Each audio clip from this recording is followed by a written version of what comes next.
लड़ने से मना किया तो ठंडी खाई में सोने को धकेला। रूसी सेना में फंसे भारतीय युवक ने सुनाई आपबीती। पिछले दिसंबर में मॉस्को पहुंचने के बारे में याद करते हुए सूफियान ने कहा कि एक रोजगार एजेंट ने उन्हें आश्वस्त किया कि वह मॉस्को में रूसी सरकार के कार्यालय में सुरक्षा गार्ड या सरकारी कार्यालय में सहायक के रूप में नौकरी के लिए आवेदन कर रहा है। रूस यूक्रेन युद्ध के बीच रूसी सेना में फंसा सभी युवक भारत वापस लौट चुके हैं। उन्होंने आपबीती साझा की है। साथ ही प्रधानमंत्री नरेंद्र मोदी के प्रति आभार प्रकट किया है। तेलंगाना के नारायणपेट के एक युवक मोहम्मद सूफियान भी वहां फंसे थे। इंडियन एक्सप्रेस से बात करते हुए उन्होंने उस भयानक मंजर के बारे में साझा किया है। उन्होंने कहा, मैं यूक्रेन के 60 किलोमीटर अंदर रूसी सैनिकों के साथ एक शिविर में था। 6 सितंबर को एक स्थानीय सेना कमांडर आया और हमें बताया कि हमें नौकरी से बर्खास्त कर दिया गया है और हमारा अनुबंध अब वैध नहीं है। हम भारत लौट सकते हैं।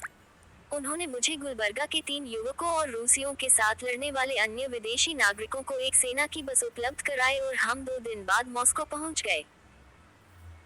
पिछले दिसंबर में मॉस्को पहुंचने के बारे में याद करते हुए सूफियान ने कहा कि एक रोजगार एजेंट ने उन्हें आश्वस्त किया कि वह मॉस्को में रूसी सरकार के कार्यालय में सुरक्षा गार्ड या सरकारी कार्यालय में सहायक के रूप में नौकरी के लिए आवेदन कर रहा है। उन्होंने कहा, जैसे ही हम वहां पहुंचे हमें हस्ताक्षर करने के लिए रूसी भाषा में एक दस्तावेज दिया गया।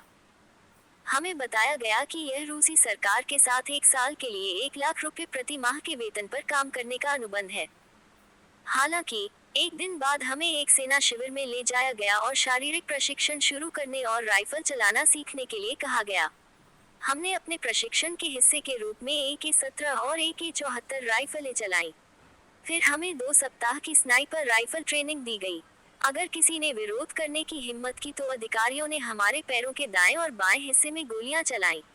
लगभग 25 दिनों के प्रशिक्षण के बाद हमें यूक्रेन के साथ रूसी सीमा पर ले जाया गया। सूफियान ने कहा कि हर दिन जिंदा रहने के लिए निरंतर संघर्ष करना पड़ता था।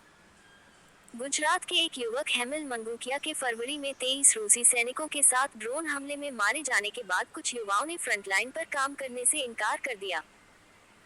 उन्होंने बताया, सजा के तौर पर वहां के प्रभारी अधिकारी ने हमें एक खाई खोदने के लिए मजबूर किया और हमें बिना भोजन और केवल 2 बोतल पानी के साथ ठंड के तापमान में रात बिताने के लिए मजबूर किया।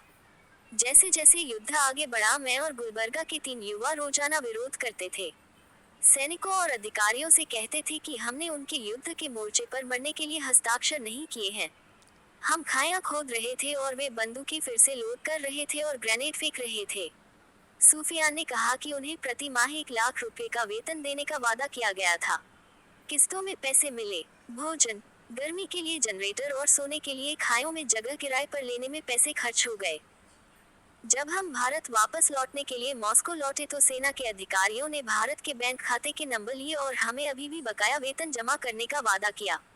देखते हैं कि वे ऐसा करते हैं या नहीं।